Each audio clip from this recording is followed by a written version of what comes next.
बघा या ठिकाणी भाषा सूत्र किती पहिलं बरोबर की नाही. भाषा सूत्र 1 पाहिलं. भाषा सूत्र आपण 1 मध्ये या ठिकाणी क्रियापदाने शिकलो. भाषा सूत्र 2 मध्ये नाम आणि नंतर सर्वनाम शिकलो. आता त्यानंतर आपण मागील तासाला काय शिकलो आहोत, क्रियापदस्य सहचरा. यामध्ये आपण या ठिकाणी बघा क्रियापदस्य सहचरा कुठला घटक शिकलो आपण, क्रियापदस्य सहचरा. आता इथं सहचराचा अर्थ काय होतो, तर सख्खे भाऊ, नंतर सोबती किंवा सहचर्याने म्हणजे आपल्या बरोबर असणारे. बरोबर आहे, म्हणजे आपण म्हणतो ना आपल्या बरोबर असणं किंवा आपल्या संगती असणं, तसंच सोबती असणं. म्हणजे क्रियापदांची सोबती, क्रियापदाचे सहचरा म्हणजे क्रियापदांच्या सोबती कुठल्या आहेत ते आपण मागील तासाला अभ्यासलेले आहे. तुम्हाला या ठिकाणी पान नंबर 40 वर सुद्धा मी 3 चित्र आपण पाहिली, त्याचा अभ्यास सुद्धा पाहिला.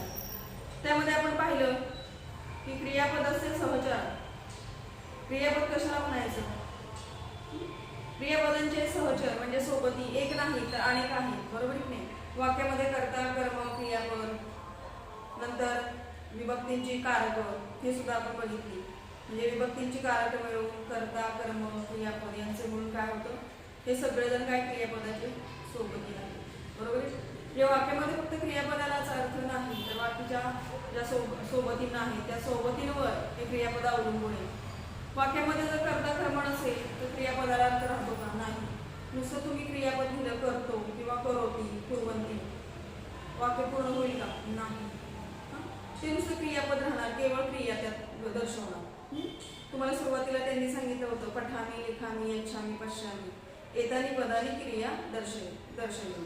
केवळ पठामी म्हटलं की वाचणं शिकणं, लिखामी म्हटलं की लिहिणं, यच्छामी म्हटलं की देणे, पश्यामी म्हणजे पाहणे, या सगळ्या क्रिया फक्त आपल्याला दिसतात. बरोबर नाही. आपण शब्द उच्चारल्यानंतर आपल्या लक्षात येतो अर्थ, म्हणजे त्या क्रिया आपल्याला फक्त कळतात. बाबा ही क्रिया पठामी म्हणजे वाचण्याची आहे. चित्रातून सुद्धा तुम्हाला कळतं. आता पहिल्या चित्रात काय विद्यार्थी लिहितोय म्हणजे लिखामी. गौरव लिखती आपण काय बघितलं, लिखती नुसती आपल्याला क्रिया कळते. बरोबर की नाही. म्हणजेच या ठिकाणी क्रिया कळणं म्हणजे नुसतं क्रियापद जर तुम्हाला दिलं, वाक्य नाही त्याला नुसतं क्रियापद दिलं, फक्त तुम्हाला त्याचा अर्थ कळतो त्या क्रियापदाचा, लिहिणे. म्हणजे याच्यावरून वाक्य काय आहे तुम्हाला कळलं का, नाही. म्हणून क्रियापदामध्ये क्रियापदाला सोबती असतात, त्याशिवाय ते पूर्ण होत नाही, वाक्याचा अर्थ पूर्ण होत नाही. कर्ता कर्म हे महत्वाचे आहे, हे क्रियापदाची सोबती मांडलेले. तसेच विभक्तींची कारक आपण काल पाहिली, कर्ता कर्म करणं संप्रदानम अपादानम अधिकरणम, ही सगळी वाक्य पाहिली. हे सगळे काय आहेत, क्रियापदांची सोबती आहे.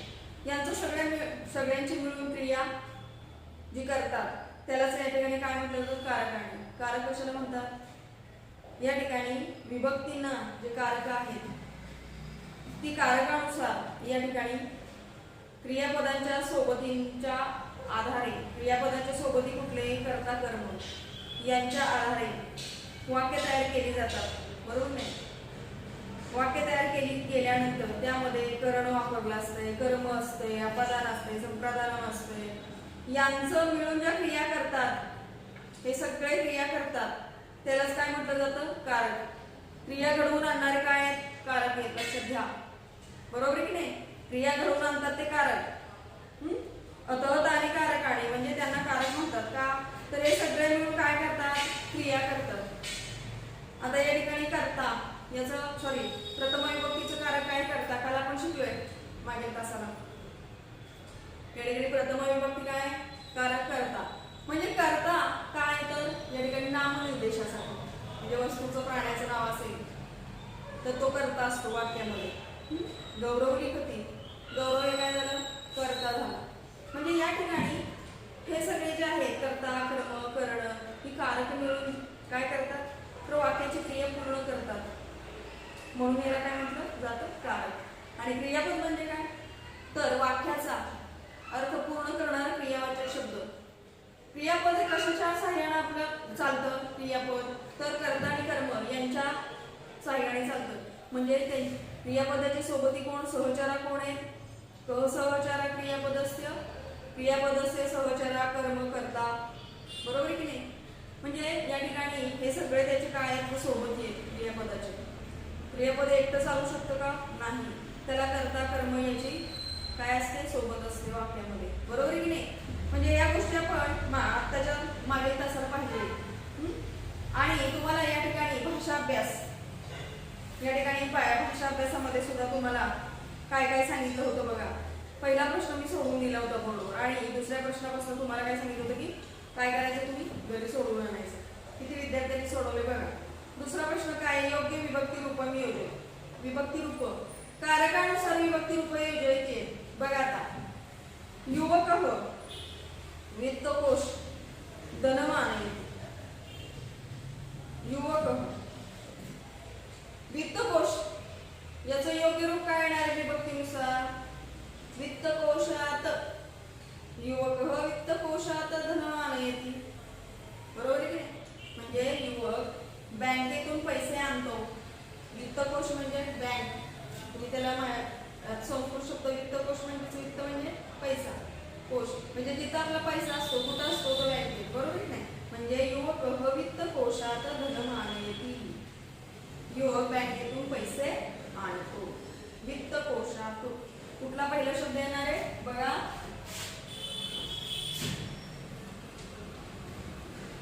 क्रियापदाचे सोबती अर्थ सत्यभाव म्हटलं तरी चालतंय. कर्म कर्ता हे त्याच्यासारखे भाऊ असल्यासारखे, सोबती असल्यासारखे. बरोबर आहे की नाही. आता पहिलं काय येणार या ठिकाणी, दुसऱ्या प्रश्नातलं प्रश्न 2 पान नंबर 41 वर आले का सगळे. प्रश्न 2 मध्ये पहिलं उत्तर काय आहे, वित्तकोशात.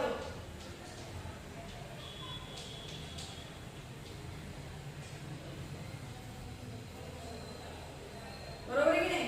वित्तकोशात कुठली विभक्ती आहे रे, वित्तकोशात पंचमी विभक्ती. अपदान कुठून पैसे आणले, वित्तकोशातून म्हणजे बँकेतून. इथं काय येणार आहे, पंचमी विभक्तीनुसार. पंचमी विभक्तीचं काय झालं कारण, तर अपादान. अपादान कुठली या ठिकाणी कारक कुठले, अपादान पंचमी विभक्ती. आता पुढचं बघा, पुढचं वाक्य, आपणिकः तुला धान्यम तोलयति. आपणिकः तुला. आता तुला याचं काय करायचंय, योग्य रूप घ्यायचंय. काय करायचं आता इथं, कुठली येणारी विभक्ती बघा. आपणिकः तुला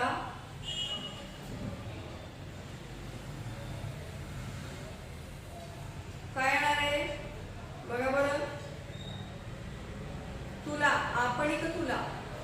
दुकानदार वजनाने, तुला म्हणजेच काय, तर तराजूने.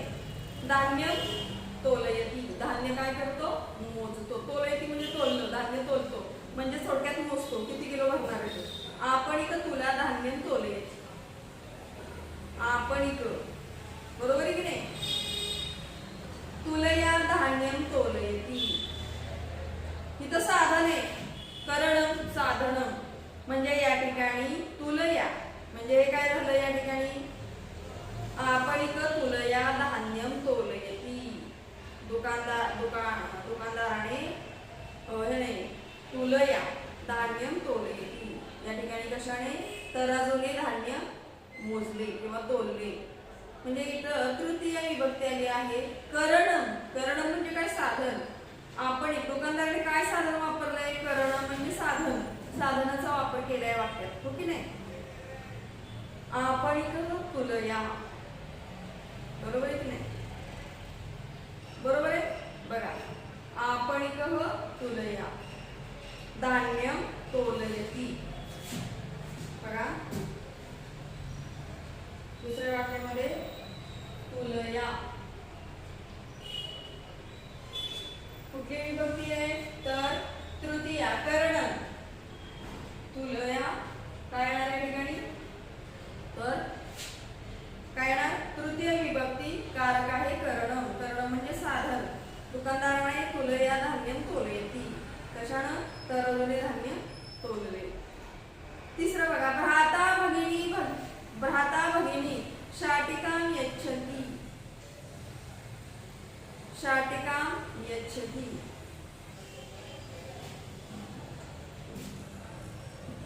आता काय होणार आहे? वाक्य कसं होणार आहे बघा बरं. भ्राता भगिनीचं योग्य रूप काय होणार? भगिन्ने शाटिकां यच्छति.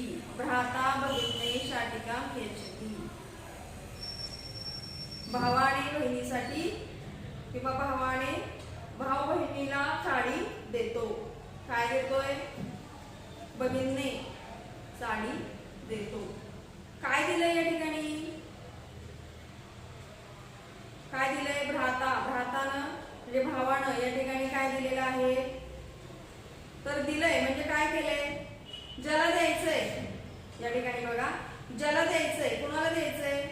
तर भगिनीला म्हणजे बहिणीला द्यायचंय. म्हणजे या ठिकाणी कुठली विभक्ती येणार आहे? चतुर्थी विभक्ती. संप्रदान येईल. भ्राता भगिनीने शाटिकां यच्छति. येते लक्षात? बघा, भगिनीने योग्य रूप. तिसऱ्या वाक्यातलं भगिनीने, बरोबर आहे? भगिनीने. भ्राता भगिनीने शाटिकां यच्छति. भाऊ बहिणीला साडी देतो. म्हणजे देण्याची क्रिया झालेली आहे. कोणाला द्यायचंय? तर भगिनीला द्यायचंय. काय द्यायचंय? तर साडी. म्हणजे ज्याला द्यायचंय त्याची चतुर्थी. म्हणजे कोणाला? भगिनीला द्यायचंय. म्हणून भगिनी या शब्दाची काय करायची? आपल्याला चतुर्थी करायची. म्हणजेच काय येणार? भगिनीने. येते लक्षात? संप्रदान कालकेण्याने होतं. पुढचं बघा, चौथा. पितामह देव पूजयति. देवाचं रूप काय येणार या ठिकाणी? कशानुसार? विभक्तीनुसार. पितामह देवं पूजयति. कुठला येणार आहे या ठिकाणी? तर कर्म येईल बघा. पितामह आजोबा काय पुजतायत? पितामह आजोबा काय पुजतायत? तर देव. म्हणजे या ठिकाणी द्वितीय विभक्ती. या ठिकाणी देवम हे काय झालं? कर्म. द्वितीय विभक्ती कारक आहे कर्म. बघा, चौथ्या वाक्यामध्ये काय येणार आहे? देवम. हे झालं कर्म. कळतंय का? देवम. पितामह देवं पूजयति. आजोबा देवाला पूजतात किंवा देवाची पूजा करतात असं म्हटलं तरी चालू शकतं. म्हणजे देवं हे काय झालं? त्या ठिकाणी कर्म म्हणजे द्वितीय विभक्ती. पाचवं बघा, प्रदर्शनी चित्राणि सन्ति. बघा या ठिकाणी प्रदर्शिनी चित्राणि सन्ति. काय येणार आहे? योग्य रूप.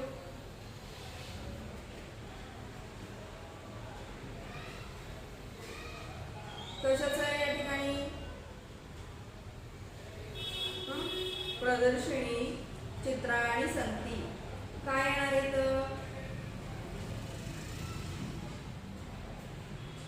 प्रदर्शिनी म्हणजेच काय रे? चित्राणि सन्ति. म्हणजे चित्रांचं काय या ठिकाणी? प्रदर्शन आहे. सन्ति. प्रदर्शनी चित्राणि सन्ति. प्रदर्शनात चित्रे आहेत. प्रदर्शनात काय चित्रे आहेत. बरोबर की नाही? म्हणजे या ठिकाणी कशामध्ये चित्रे आहेत? तर प्रदर्शनामध्ये. कोठे चित्रे आहेत? तर प्रदर्शनामध्ये. म्हणजे या ठिकाणी काय येणार आहे? प्रदर्शनी. या ठिकाणी सप्तमी विभक्ती येईल. इथं काय येणार? तर अधिकरण येईल. काय येणार? अधिकरण. पाचवं काय? प्रदर्शनी.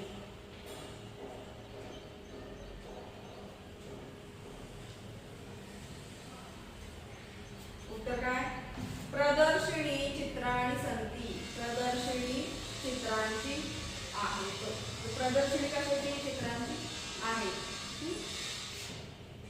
या ठिकाणी काय विचारले तुम्हाला, तर या ठिकाणी चित्रे कशात आहेत किंवा कोठे आहे चित्रे, तर प्रदर्शनीमध्ये. बरोबर,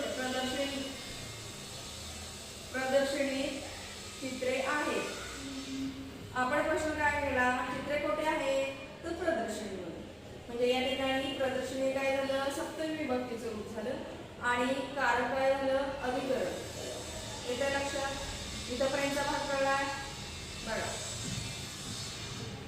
आता पुढे बघा, तिसरा प्रश्न, योग्य पर्याय निवडून, योग्य पर्याय निवडायचा.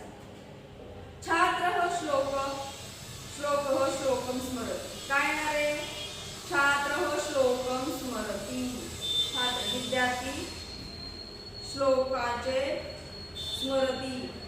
स्मरण करतो. श्लोकम हा योग्य पर्याय आहे. श्लोकम बघा, अंडरलाईन करा त्याला पेन्सिलनं. छात्र श्लोकम स्मरति. दुसरा आहे रक्षकः क्रोधेन क्रोधाय चोरम ताडयति. योग्य पर्याय कुठला आहे, क्रोधेन. रक्षकः क्रोधेन चोरम ताडयति. रक्षक रागाने चोराला मारतो. क्रोधेन रागाने, क्रोधेन योग्य पर्याय. पुढचा बघा, शिक्षकः छात्रेभ्यः छात्रे पुस्तकानि यच्छति. शिक्षकः छात्रैः पुस्तकानि यच्छति. शिक्षक विद्यार्थ्यांना पुस्तके देतात. छात्रे योग्य शब्द, छात्रे. पुढचा, वाटिकायाः जलधारा यंत्रम अस्ति. वाटिकायां हा योग्य शब्द आहे. वाटिकायां जलधारा यंत्रम अस्ति. वाटिकेमध्ये जलधारा यंत्र आहे. कळलं. पुढचा, आकाशे आकाशात तारकाः पतन्ति. आकाशात तारकाः पतन्ति. आकाशात हा योग्य पर्याय आहे. योग्य शब्द आहे आकाशात. मंत्री महोदयः कार्यक्रमम् उद्घाटयति. मंत्री महोदय कार्यक्रमम् उद्घाटयति.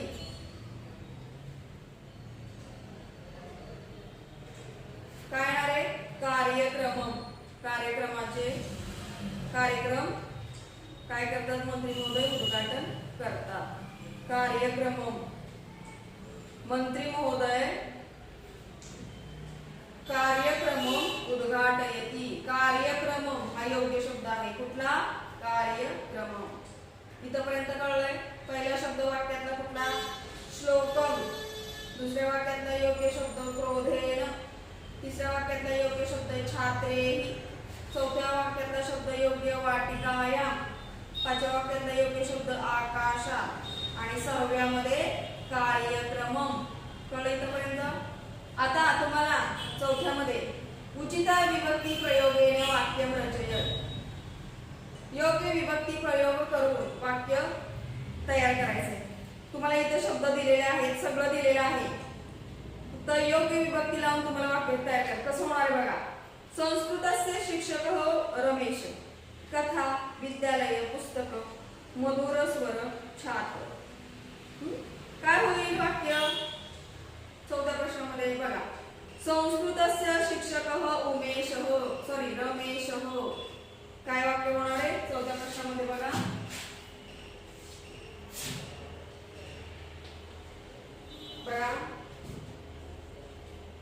संस्कृतस्य शिक्षकः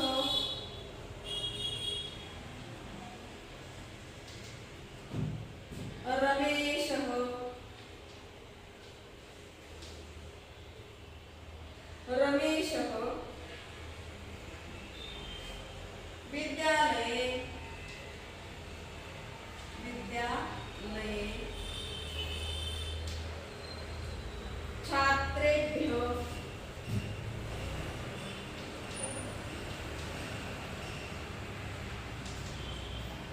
छात्रेभ्यः पुस्तकात्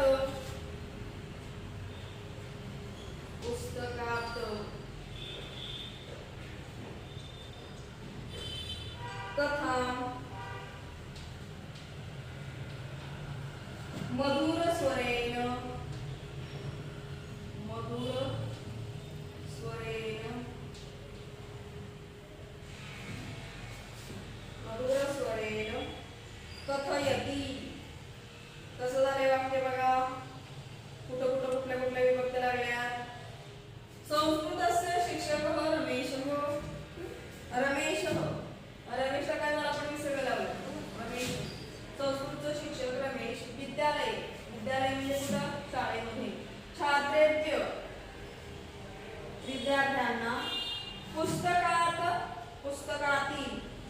कथा कथा मधुर स्वरेण गोड आवाजात कथयती सांगतात. बरोबर आहे. अशा पद्धतीने वाक्य तयार झालेलं आहे. लक्ष आहे का बघा सगळ्यांचं. उचित विभक्ती प्रयोगेनं विभक्ती तुम्हाला तर कळली बऱ्यापैकी. कर्ता म्हणजे काय, प्रथम विभक्तीचं कारक काय, कर्ता. नुसतं काय या ठिकाणी नावासाठी आपण कर्त्याचा उपयोग करतो. बालक आदित्य नंतर रमा रमा महेश म्हणजे नामनिर्देशासाठी काय करता. कर्म कसं, त्याला क्रियापदाला प्रश्न विचारायचा, काय पितो, काय पितो, काय खातो. आता राम आंबा खातो, यामध्ये काय खातो, आंबा म्हणजे काय हे मिळालं, कर्म. लक्षात घ्यायचंय कर्म. द्वितीय विभक्ती. तृतीय विभक्ती करणम. ज्या वाक्यात साधन वापरलंय, अहम सुधाखंडेने लिखामी. कशाने लिहितोय तो, सुधाखंडेने, म्हणजे लगेच तुमच्या लक्षात यायला पाहिजे. तृतीय विभक्ती कशाने हा प्रश्न विचारायचा आहे.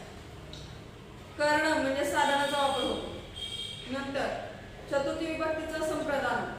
ज्याला काही द्यायचं असतं की नाही त्यावेळेला चतुर्थी विभक्ती येते. त्यावेळेला कुठलं कारक आहे, संप्रदान. बालकाय म्हणजे इथंच कोणाला आपल्याला हे केलेले आहे तर चतुर्थी विभक्ती. बालकाय म्हणजे या पद्धतीने चतुर्थी विभक्ती. पंचमी विभक्तीमध्ये काय असतं तर पंचमी विभक्तीमध्ये काय होतं, वियोग, दूर जाणं असतं. बरोबर की नाही. म्हणजे ध्रुव रथात उतरती, राजा रथातून खाली उतरतो. वृक्षात फलन पद्धती, झाडावरून फळ पडते. म्हणजे या ठिकाणी झाड आणि फळ यांच्यात काय होतो, वियोग होतो. ध्रुव रथात उतरती, राजा रथातून उतरतो. म्हणजे या ठिकाणी वियोग किंवा दूर जाणं असेल अपदान पंचमी विभक्ती होते. बरोबर. नंतर षष्ठीला काय या ठिकाणी फक्त संबंध सांगितला जातो, त्याला काय कारक नाही. आणि आदकरणामध्ये सप्तमी तिथं स्थान किंवा ठिकाण तुम्हाला किंवा वेळ दर्शवलेली असते. म्हणून या ठिकाणी अधिकरण कारक वापरलं जातं सप्तमी विभक्तीमध्ये. कळले का इथपर्यंत बघा. यामध्ये सगळ्या विभक्तींचा काय केलेला आहे, कारकांचा वापर केलेला वाक्य तयार केलेलं आहे. आता खाली तुम्हाला 5वा प्रश्न तुम्ही करून आणायचा आहे घरून. विभिन्न कारकानां उपयोगं कृत्वा यच्छति ग्रथति क्षिपति पठति इत्यादींना क्रियापदानां साहाय्येन दीर्घाणि वाक्यानि रचयति. अशा पद्धतीची वाक्य तयार करायची आहेत. कृत्वा उपयोग करून, यच्छति म्हणजे देणे, ग्रथति ग्रथति म्हणजेच काय या ठिकाणी घेणं घेणे, क्षिपति म्हणजे टाकणे, पठति म्हणजे वाचणे किंवा शिकणे. या क्रियापदांच्या साहाय्याने मोठी वाक्य तुम्हाला काय करायची, तयार करून आणायची आहे. ठीक आहे. इथपर्यंतचा घटक कळलाय का, कळला असेल तर ठीक आहे. कळलाय का बघा. अडचण कुणाची काय आहे का, अडचण असेल तर मला सांगा, काय अडचण आहे का ती. कळला इथपर्यंत, ठीक आहे. पुढचा भाग जो आहे, जो काही नवीन आपण भाग शिकणार आहोत तो आपण पुढच्या तासाला बघू. ठीक आहे.